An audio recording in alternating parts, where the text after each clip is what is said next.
Hello, and welcome to this short tutorial on independent examination of charity accounts. What is it and what to look for in an independent examiner? Supported by the Halifax Foundation for Northern Ireland.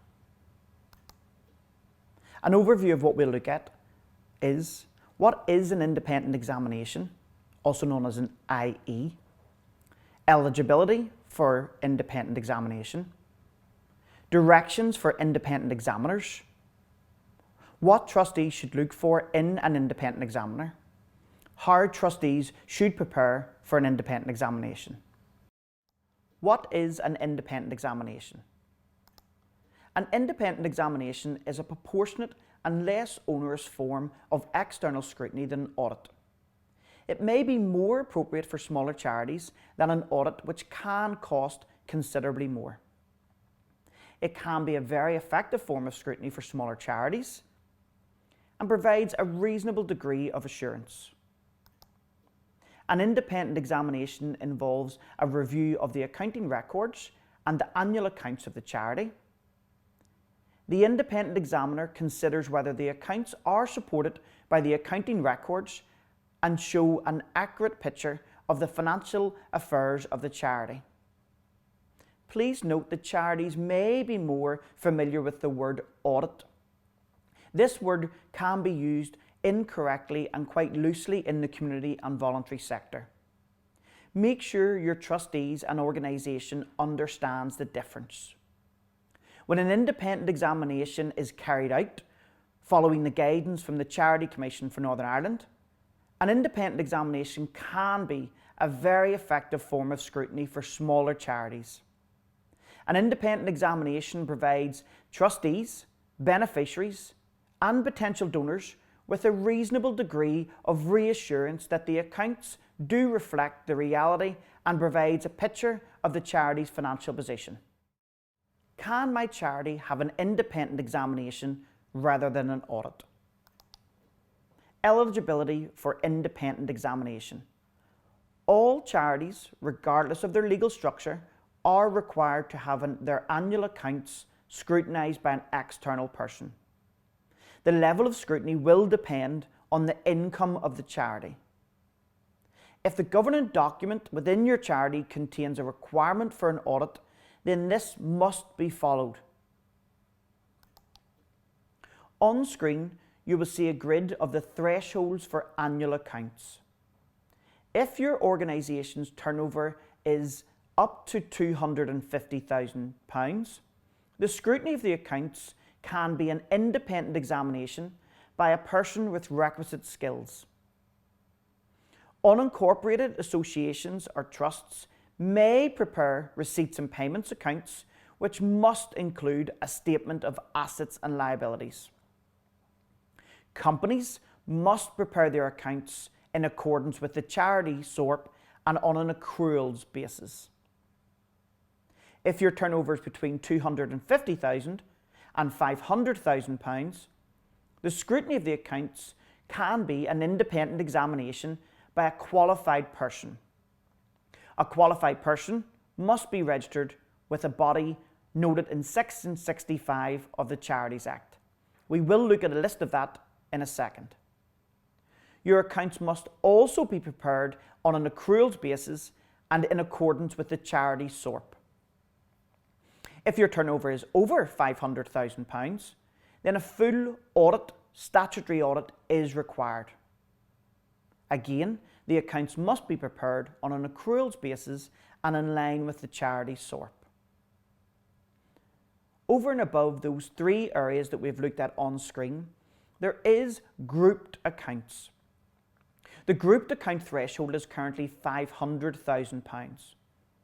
An example of grouped accounts is that where a charity may have a trading subsidiary, and for example, if the charity's turnover is £400,000 and the trading subsidiary's turnover is £150,000, added together, this breaches the grouped account threshold of £500,000, and a set of grouped accounts must be prepared. Section 65 of the Charities Act Northern Ireland states that turnover that exceeds £250,000 and up to £500,000, an independent examiner must be either a full member with the Association of Charity Independent Examiners, also known as ACIE, or registered with one of the following bodies.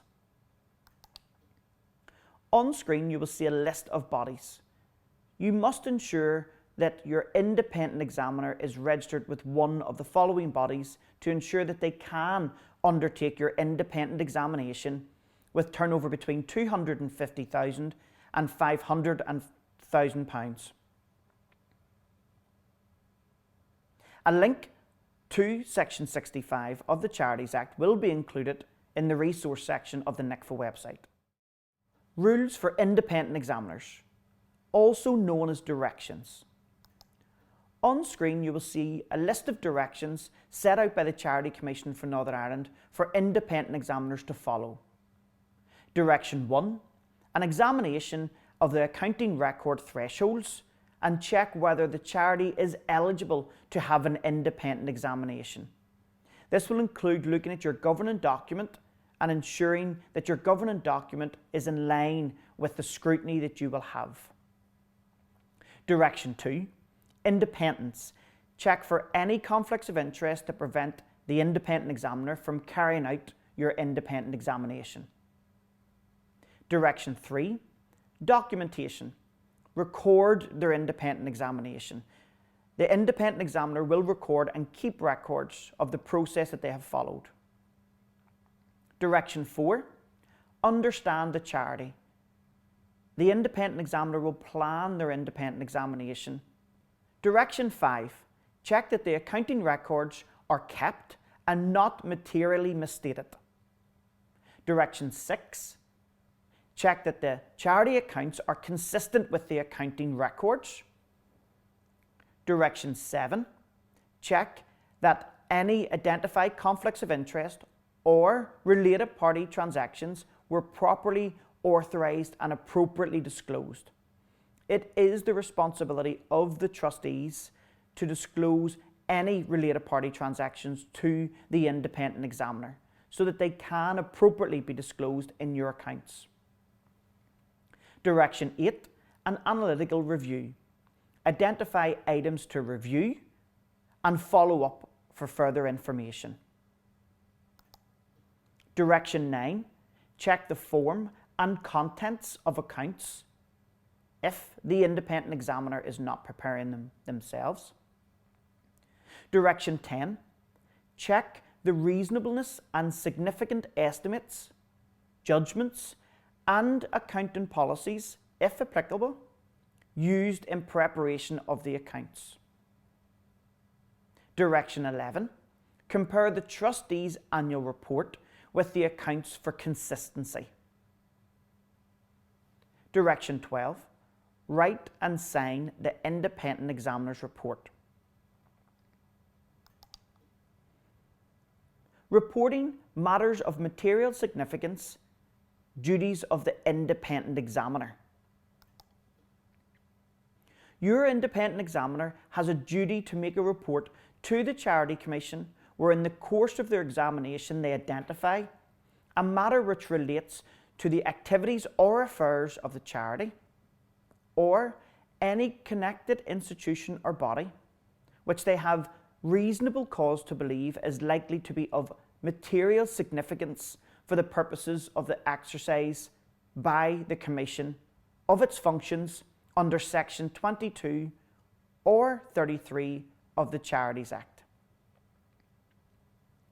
Some matters of material of significance may be dishonesty and fraud, internal controls and governance, money laundering and criminal activity, support of terrorism, risk to the charity's beneficiaries, breaches of law or the charity's trust, breaches of an order or direction made by the charity regulator, modified audited opinions or qualified independent examiners' reports, conflicts of interest and related party transactions. The independent examiner's report The independent examiner's report is an outcome of the independent examination, and the report will be presented to the trustees. It's required to provide a statement on specific matters that have come to their attention as a result of the examination procedures specified in the directions made by the Commission. Confirm that no evidence has been found that suggests certain things have not been done by the charity, also known as negative assurance. What to look for when choosing an independent examiner. When choosing an independent examiner, ensure that they are eligible to do the independent examination. Refer to Section 65 and also ask for their experience. Remember the thresholds and turnover to ensure that you do get the form of scrutiny required, and ensure that the independent examiner can undertake your independent examination. Do they have work experience in preparing charity accounts, receipts and payments, R&P, or accrual? Recommendations from other charities? Ensure that you do check any conflicts of interest, and also ask for clarification and satisfaction by the independent examiner that they see no conflicts of interest in undertaking your independent examination. Does the independent examiner have knowledge and experience of the directions set out by CCNI, the Charity Commission for Northern Ireland, that we have just looked at? And cost. Ensure that you get value for money for your charity. Note that costs may vary depending on what the independent examiner is preparing. They may simply undertake the independent examination from accounts that you have prepared. In other instances, they may prepare the independent examined accounts and examine those. How trustees should prepare for an independent examination. Before independent examination, trustees need to keep good financial records. This is a must. Select an independent examiner in good time. Don't leave it to the last minute. Prepare the annual accounts, unless the examiner is doing this also. Write the trustees' annual report, also known as a TAR report. This is also a must. An independent examiner, when looking at your accounts, will look for incorrect details, such as a name, CCNI number, etc. Misallocation of funds, restricted and unrestricted, if they're allocated correctly. It's important that the charity maintains their income and expenditure in a restricted and unrestricted fund.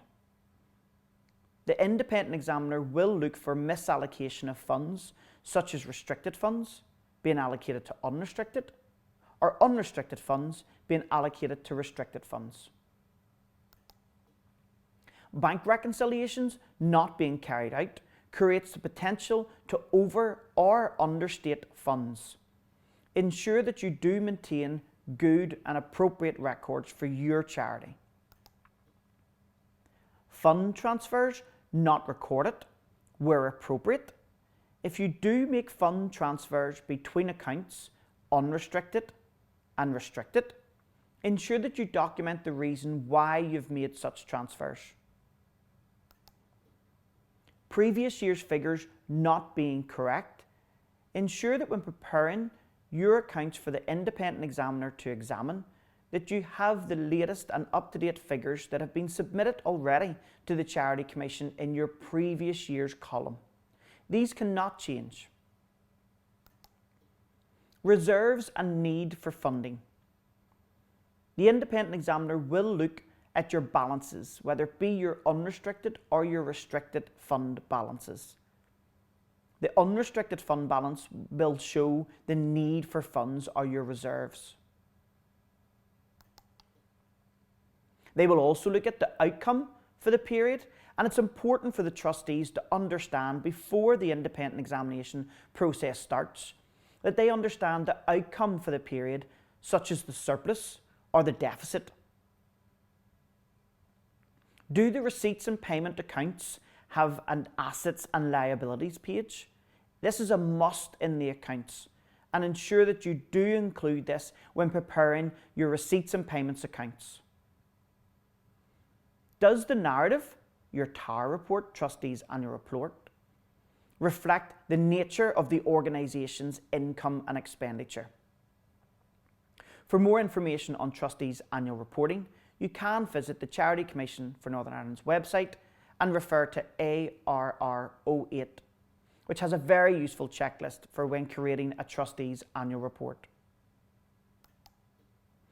After independent examination, trustees need to present examined accounts to AGM, if relevant, ensure that they're approved and signed off. Your independent examiner may not be at that meeting. File the accounts and report along with your annual monthly return to the Charity Commission within 10 months of your financial year end. An example of your financial year end may be 31st of March. You have 10 months from that date, which would be the 31st of January of the next year. The accompanying resources to this tutorial are on the same web page where you access the link to this video. Thank you for watching Tutorial 4, Independent Examination of Charity Accounts. For more tutorial videos, please visit nicfa.org.